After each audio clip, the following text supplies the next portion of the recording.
Today, I'm going to be showing you guys how you can see the more accurate and true potential of the 1.2% burn and what that's going to affect. I'm sure a lot of you already know the 1.2% burn not going to have an impact on the vast majority of exchanges. A lot of this has been coming out in the past week or so. And what happens essentially with these exchanges is they don't actually operate the transactions on chain. 1.2% tax is only going to be affecting on-chain transactions. So at these exchanges, all these transactions that occur off the chain, they're not going to be taxed. And some of these exchanges are pushing forward and saying, we're going to implement it on our end to try and help the community, but they don't have to do that. And so how do we actually get a more accurate number as to how we're going to see what the 1.2% tax could do? Luckily, they put out a clarification for us so we can get a better understanding of what this 1.2% tax actually impacts, as there was some confusion as to how this is going to actually work. So let's take this one step at a time here and talk about what happened. So transactions affected by the tax. Message send, that's the first one. Now this is sending from one wallet to another. They give the example down here of on-chain to on-chain. This is the message send. This would be taxed. So this is important to know. If I send money to my friend, 1.2% of that is going to be taxed. Now this is something a lot of people haven't considered or talked about, so I want to start off with that. The next one to understand, this is a message multi-send. This is essentially like a multi-sig wallet, very similar to a message send, message execute. This is a dApp and smart contract transactions. However, something important to note is that this does not impact, let's see right here, delegating to a validator is not taxed, and undelegating from a validator also not taxed. Withdrawing rewards from a validator, not taxed. Voting on government proposals, not taxed. So that whole ecosystem, when you're dealing with validators and governments voting, not going to be taxed. Something really important to clarify, and there was some confusion going on there. So that's really good news for us. We don't have to worry about that. However, things that are built on the network in the future, those will be taxed, these bundled dApps. The next thing, message swap send. So swapping, when you want to actually do a swap, that's going to be taxed. And that could be seen down below as well. Initiate contract and execute contract, also going to be taxed. And here are some examples that I think are really important. So Binance to Binance off-chain, for example, let's highlight this for you. This is not going to be taxed. So again, this is what I was talking about, how those exchanges operate off the blockchain. They send from themselves to themselves within their wallet. So it's essentially a big wallet, holds a lot of tokens. And what happens is they redelegate. And so they move around like, hey, you did a transaction on here. In their software, they're allocating a portion of that amount to different people as transactions happen.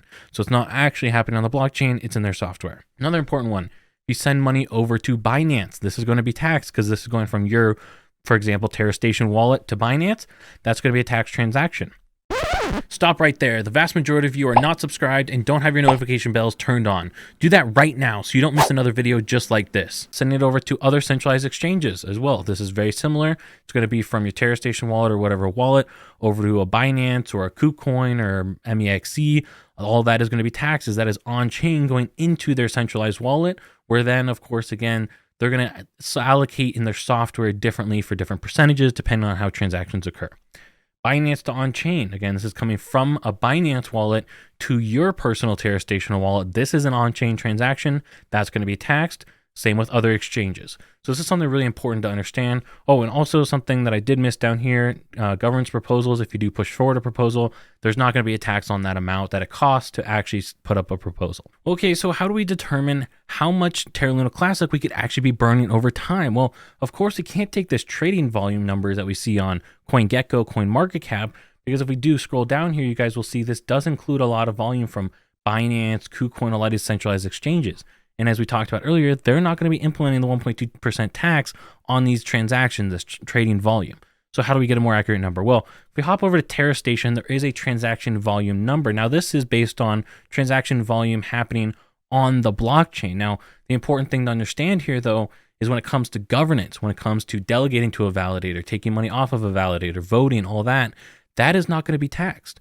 So it's really hard for us to tell here because this, I believe, does include those amounts. It doesn't clarify. So we have to take a little bit of guesswork here, and we have to say, what is this actually going to look like?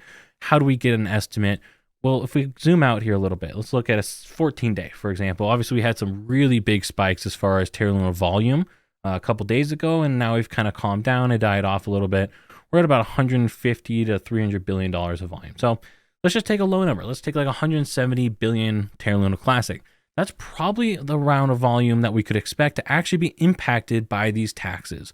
So that's important for us to understand. That means we're going to be burning over 1 billion Terra Luna Classic a day based on these rates, which of course is great, right? That's not going to be a burn 99% by next month, but that's still going to make a good impact and help us make progress going forward.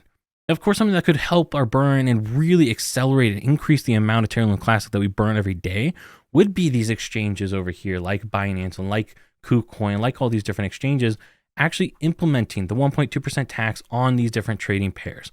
If they do go ahead and do that, we could see the amount of burn tokens per day skyrocket and just absolutely ballistic. And if you guys want to push for that and you believe that's actually going to happen and you think that we could actually hit these exchanges doing that, implementing the off-chain transaction tax, then be sure to check out this video up here where I talk about my plan to make some insane money. And of course, we're going to need something like that for that to happen. So check out this video if you guys think that's going to happen.